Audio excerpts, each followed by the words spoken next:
The Financial Sector Adjustment Company, known as Finsac, remains a central figure in Jamaica's financial history. Recently, its divestment efforts faced setbacks when a preferred bidder withdrew from acquiring its majority stake in Siboney Group, prompting a re-evaluation of strategy. Despite selling a large stake to Wiltshire Consulting for over $264 million in 2023, Finsac reported a $22 million loss for the fiscal year ending March 2022. Ongoing public debate surrounds the delayed publication of the Finsac Commission's final report. Of course, here is a detailed analysis and report on the genesis and terminus of the Finsac saga in Jamaica. Report: The Finsac saga, genesis, intervention, and terminus. 2 interested parties. From a comprehensive analysis of the Financial Sector Adjustment Company, Finsac, and the Jamaican financial crisis of the 1990s. Executive summary: The Financial Sector Adjustment Company, Finsac, was established in January 1997 as a government-owned resolution vehicle to address a catastrophic collapse within Jamaica's financial sector. This collapse was not a sudden event, but the culmination of over a decade of structural weaknesses, flawed policies, and reckless practices following the financial liberalization of the 1980s. Finsac's mandate was to intervene, stabilize the sector, protect depositors, and facilitate restructuring. While it successfully halted the immediate panic and prevented a complete meltdown, its methods and the broader crisis left a profound and lasting legacy on the Jamaican economy, including a massive increase in public debt, significant social trauma, and a radically transformed financial landscape. Finsac was formally dissolved in 2013, but its story remains a pivotal chapter in Jamaica's economic history. 1.0 Genesis: The breeding ground for crisis, the 1980s, early 1990s. The creation of Finsac was a direct response to systemic failures. Its genesis lies in the policies and shortcomings of the preceding era. 1.1 Financial liberalization and the removal of safeguards.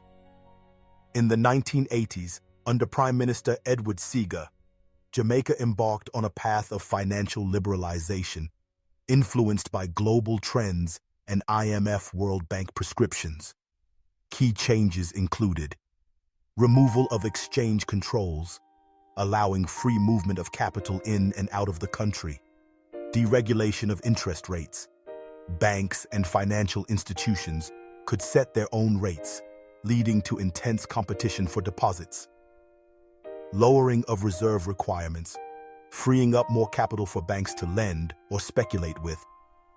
1.2 The proliferation of non-bank financial institutions, NBFIs.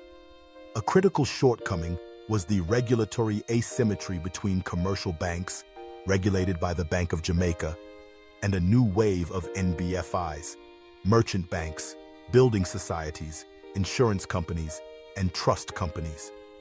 These NBFIs operated under the less stringent Ministry of Finance, allowing them to engage in high-risk activities with minimal oversight.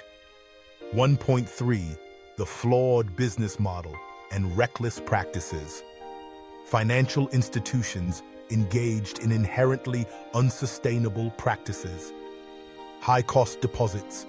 Institutions offered astronomically high interest rates, often over 40%, to attract deposits, creating an unsustainable cost of funds. Connected lending, a pervasive practice where owners lent significant portions of their institution's assets to their own related companies and projects, real estate, tourism, without proper due diligence. These loans often turned non-performing.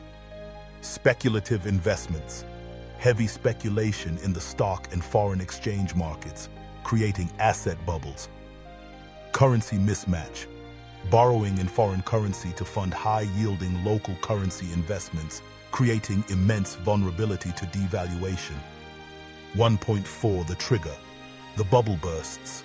1994-1996. By the mid-1990s, the pyramid was unstable.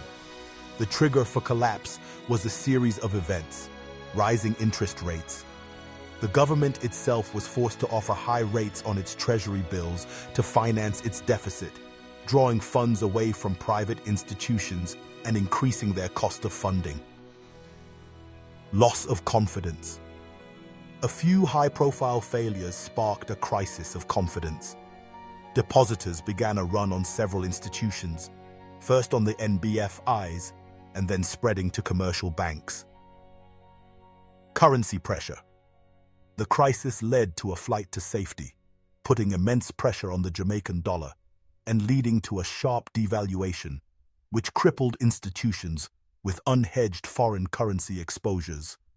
The government's initial response was piecemeal, merging failing entities in the hope of creating stronger ones. This strategy failed, and by the end of 1996, the financial system was in a state of freefall. The government of Prime Minister P.J. Patterson had no choice but to launch a massive, coordinated intervention. 2.0. The intervention. The Finsac era, 1997-2001. Finsac was created as an emergency vehicle to manage the crisis. 2.1 Mandate and methodology. Finsac's primary objectives were 1. Protect depositors. Prevent the loss of life savings and maintain public confidence. 2. Stabilize the financial system. Halt the contagion and prevent a total collapse. 3. Restructure and divest. Take control of failed institutions, clean up their balance sheets, and return them to private ownership. 2.2 Mechanisms of action. Liquidity. Support.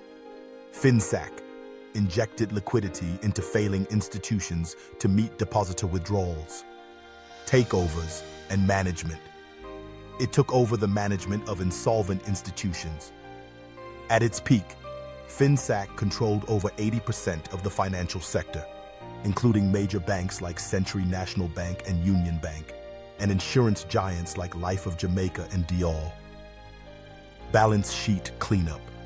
Finsac removed bad loans, non-performing loans or NPLs, from the books of these institutions, exchanging them for government bonds, Finsac bonds. This effectively transferred the private sector's losses onto the public balance sheet. Resolution. It merged entities, sold assets, and liquidated those beyond salvage. 2.3. The cost and the bloat. The fiscal cost was staggering. The government's assumption of bad debt, the issuance of bonds, and the cost of the intervention itself added approximately $140 billion, roughly 40% of GDP at the time, to the national debt.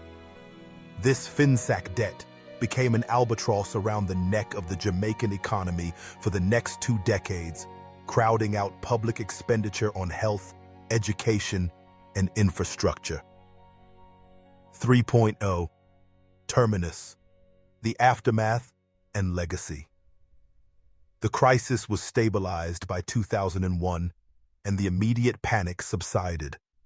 The terminus of the Finsac saga is not a single point, but a process of resolution and reckoning. 3.1. Formal dissolution.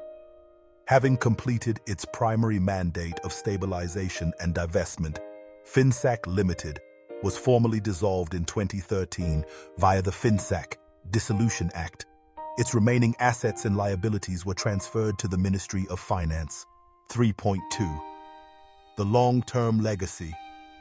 The terminus of the saga is best understood through its enduring consequences. The debt legacy. The single most significant outcome was the massive increase in public debt. Servicing this debt required years of austerity, high taxes, and constrained growth, leading to the period being dubbed the Lost Decade. Consolidation and transformation. The financial sector was radically consolidated. The number of institutions shrank dramatically, and what emerged were fewer, larger, and more conservatively managed banks, most of which are now Canadian-owned: Scotiabank, CIBC, First Caribbean. The distinctively Jamaican Indigenous Bank was virtually wiped out. Regulatory overhaul. The crisis forced a complete rewrite of Jamaica's financial regulatory framework. The Financial Services Commission, FSC, was established in 2001 to uniformly regulate all non-bank financial institutions, closing the regulatory gap that had been a primary cause of the crisis. Oversight by the Bank of Jamaica was also significantly strengthened. Social and psychological trauma. The episode caused deep social pain. Thousands lost jobs, and many depositors, despite being made whole in nominal terms, saw the real value of their savings eroded by inflation and devaluation. The term Finsac remains synonymous with financial loss and government intervention for a generation of Jamaicans. Legal and political reckoning. The aftermath included lengthy commissions of inquiry, e.g. the Justice Boyd Carey Commission, investigating the causes of the crisis. The findings pointed to widespread poor governance, insider lending, and regulatory failure. The event had profound political repercussions, shaking public trust in financial authorities. 4.0 Conclusion. The Finsac saga is a classic case study of how financial liberalization without concomitant, strong regulation and supervision can lead to disaster. It was created as a necessary emergency response to a systemic collapse born of the shortcomings of the 1980s and early 1990s, namely deregulation, regulatory arbitrage, connected lending, and speculative mania. While Finsac successfully terminated the immediate crisis and protected the payment system, its Terminus, as an entity in 2013, belies the fact that its legacy is very much alive. The enormous debt burden it created was a defining feature of Jamaica's economic landscape until the successful debt restructuring under the IMF's precautionary standby arrangements in the 2010s. The saga serves as a permanent warning on the importance of prudent financial management, effective regulation, and the immense societal cost of financial sector failures.